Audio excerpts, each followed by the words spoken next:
आज 1% से कम अगर ओबीसी के लोग प्रशासन में हैं, ये भी गांधी जी की महानता है।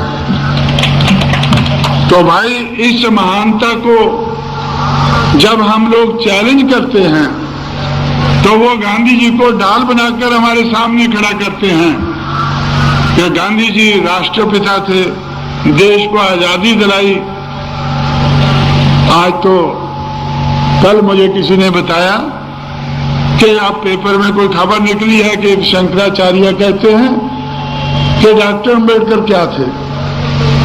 गांधी जी ने सब कुछ किया है, डॉक्टर अम्बेडकर ने क्या किया है? तो भाई वो ठीक कहते हैं। इसीलिए मैं गांधी जी को शंकराचार्य की कैटेगरी में रखता हूं। गांधी जी जो है वो ऋषि मुनियों की कैटेगरी में है, मनु की कैटेगरी में है। पहले इस देश में मनु पैदा हुआ, उसने हमारा सत्यानाश किया। हजारों साल सत्यानाश हुआ, तो फिर बुद्धा ने कुछ हमें रिलीफ दिलाया। उसके बाद फिर शंकराचार्य पैदा हो गए, फिर हम अंधेरे में चले गए। शंकराचार्य आज भी घूम रहे हैं। उस वक्त तो आदि शंकराचार्य था, अभी तो बहुत बन गए हैं। उसके बाद हमारे बुजुर्गों ने हमारी बात को आगे बढ़ाने की कोशिश की। गुरु नानक, कबीर, रविदास और बहुत से संत महात्मा हुए, उन्होंने हमारी बात को कहने की कोशिश की। इन्होंने फिर तुलसीदास को आगे किया, रामायण लिखी और रामायण के माध्यम से हमें बताया कि भाई नहीं, बराबरी नहीं होनी चाहिए, गैर बराबरी जरूरी है। तुलसीदास संत जी कह गए हैं, रामायण लिखने वाले कह गए हैं कि गैर बराबरी का होना जरूरी है। और आज के जमाने में फुले, शाहू, अम्बेडकर ये लंबा संघर्ष करके गए हैं। सारे देश में ऐसे महान पुरुषों ने संघर्ष किया है। तो उस संघर्ष को याद करके, उस बदलाव की हिस्ट्री को याद करके जब हम आगे बढ़ना चाहते हैं तो आज हमको रोकने की कोशिश की जाती है। तो इसलिए हमें इससे कोई दुख नहीं होना चाहिए अगर हमारे रास्ते में रुकावटें आती हैं। जब गांधी जी को उन्होंने ढाल बनाकर हमारे सामने करना चाहा, मेरा टेलीविजन के लिए कांग्रेस वालों ने सोचा कि मायावती कुछ कहती है तो उसके खिलाफ हम चर्चा करते हैं। चलो कांशीराम का इंटरव्यू लेना चाहिए टेलीविजन के ऊपर, और टेलीविजन पे इंटरव्यू लेके लोगों को दिखाएंगे कि कांशीराम को क्या कहना है। जब मैंने उस इंटरव्यू को कहा कि हम, अगर आप गांधी जी को ढाल बनाएंगे तो हम उससे ढाल के टुकड़े टुकड़े कर देंगे, तो उन लोगों की हिम्मत नहीं पड़ी मेरे उस इंटरव्यू को दिखाने के लिए। देश का प्रधानमंत्री ने, मुझे इस बात का पता चला कि एमजे अकबर एक जर्नलिस्ट है, उसको टेलीविजन के कैमरे लेकर मेरे पास भेजा। मेरे 3 घंटे खराब कर दिए। तो मैंने उनसे, उन्होंने कहा कि भाई ये गांधी जी के बारे में आपको क्या कहना है। पहले तो मैंने उनसे यही कहा कि भाई मैं अपना कहने से पहले बाबा साहब अम्बेडकर को गांधी जी के बारे में क्या कहना था मैं ये बता देता हूं। और जब मैंने वो बताना शुरू किया, वो इधर उधर झांकने लगा, लेकिन नरसिम्हा किधर नजदीक नहीं आए, नजर नहीं आए। जिन्होंने उनको भेजा था वो नजर नहीं आए। तो फिर मैंने उनसे बोला कि अच्छा अभी मुझे क्या कहना है, आप मेरी भी बात सुन ले। अगर गांधी जी को इस देश के हुक्मरान, इस देश का ब्राह्मणवादी समाज, इस देश की ब्राह्मणवादी पार्टियां अगर ढाल बनाएंगे और बहुजन की बात को आगे नहीं बढ़ने देंगे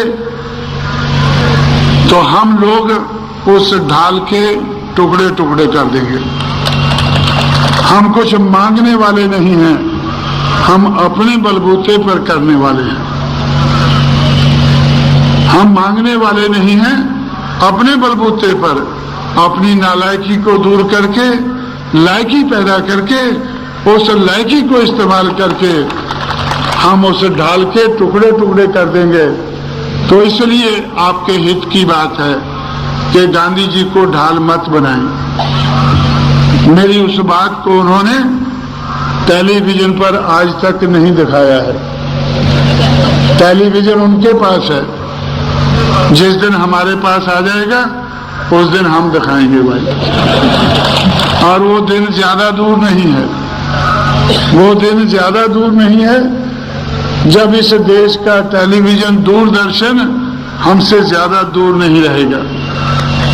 दूरदर्शन दूर नहीं रहेगा, हम उसको जल्दी नजदीक लाएंगे और फिर अपनी बातें, अपने समाज की बातें सारे देशवासियों को, दुनिया वालों को दिखाएंगे। इसलिए साथियों, मैं आप लोगों से कहना चाहता हूं कि आप लोग अगर जो बदलाव बाबा साहब अम्बेडकर ने लाया है, महात्मा फुले शाहू महाराज, पेरियार रामास्वामी नायकर और हमारे सैकड़ों बुजुर्गों ने अपने अपने क्षेत्र में छोटा बड़ा काम करके, संघर्ष करके लाया है, वो पूरा नहीं हुआ है। उसको अगर हमें पूरा करना है तो आज वो तो इस काम को करने के लिए नहीं आएंगे, ये काम हमें करना होगा।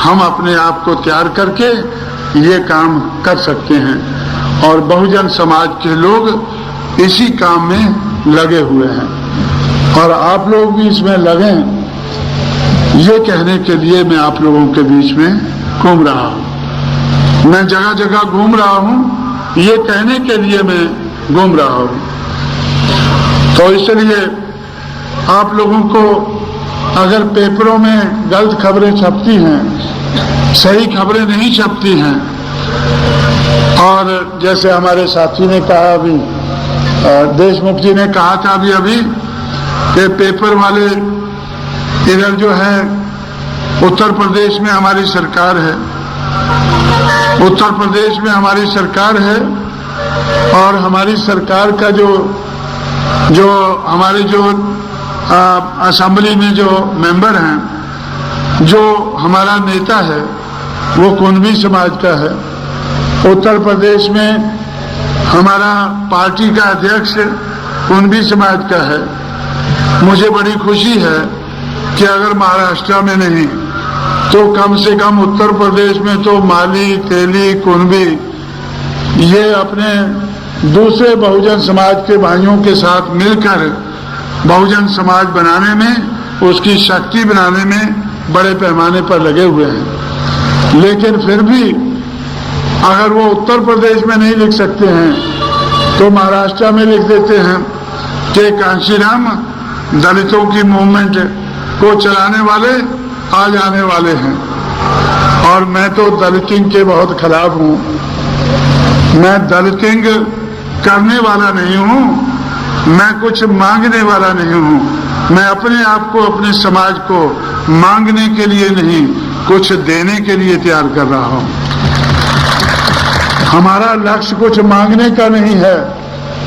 जो अपना हक है वो हम अपने बलबूते पर अपनी नालायकी दूर करके, लायकी पैदा करके, कमजोरी दूर करके, ताकत पैदा करके हम खुद हासिल करेंगे और दूसरों को भी देने लायक बनेंगे।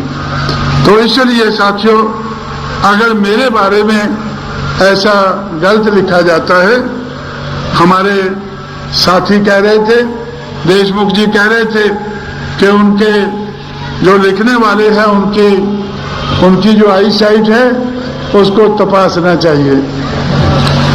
मैं सोचता हूं कि आई साइट को, ये जो आंखें हैं उसको तपासने के साथ साथ उनके दिल और दिमाग को जरूर तपासना चाहिए। सिर्फ आंखों का कसूर नहीं है, कसूर आंखों का नहीं है, कसूर दिल और दिमाग का है। आंखें तपासने से काम नहीं चलेगा और अंदर जाना पड़ेगा, भीतर जाना पड़ेगा और दिल और दिमाग को भी तपासना पड़ेगा। और आंखों का ही नहीं, आंखों से ज्यादा दिल और दिमाग का इलाज करना पड़ेगा। उनके दिल और दिमाग का भी इलाज करना पड़ेगा। वो भी हमारी ही जिम्मेवारी है। हम उस जिम्मेवारी को निभाएंगे। अपने आप को तैयार करके हम उस सारी जिम्मेवारी को निभाएंगे। तो इसलिए हम अपने आप को तैयार करें। साथियों, समय बहुत ज्यादा हो गया है, तो मैं सोच रहा था कि 7:30 बजे तक मीटिंग को समाप्त करेंगे। आप लोग अभी मुझे अच्छी तरह से ज्यादा नजर नहीं आ रहे हैं, लेकिन जब नजर आ रहे थे तो तब आप अपने रुमाल से ऐसे ऐसे कर रहे थे, आपको काफी गर्मी लग रही थी। तो आप लोग काफी देर से तो इस गर्मी में आप लोग बैठे हुए इस प्रोग्राम को चला रहे हैं। मैं आपका और ज्यादा समय न लेते हुए मैंने जो चंद बातें बहुजन समाज बनाने के बारे में, बहुजन समाज की पार्टी बनाकर इस देश में जो परिवर्तन हमें लाना है, परिवर्तन की लहर चलानी है, उसके लिए हमें अपनी शक्ति बनानी है। बहुजन समाज पार्टी ऐसी ही शक्ति का नाम है। आप लोग ऐसी शक्ति बनाएं, अपनी शक्ति बनाएं, उस शक्ति का इस्तेमाल करके अपनी हर समस्या का हल करें। अपने हर सूबों में आप लोग अपने एमएलए भेजे, एमपी भेजे, सूबों में और केंद्र में सरकारें बनाकर आप लोग आगे बढ़ें। ऐसा आपको आह्वान करते हुए, आपसे अपील करते हुए, और आप लोग ऐसा जरूर करेंगे, मिलजुल कर करेंगे। और जो हमारे कार्यकर्ता हैं वो समाज को बड़े पैमाने पर जागरूक बनाएंगे। ऐसी आपसे अपील करते हुए मैं आप लोगों से विदा लेता हूं। जय भीम, जय भारत।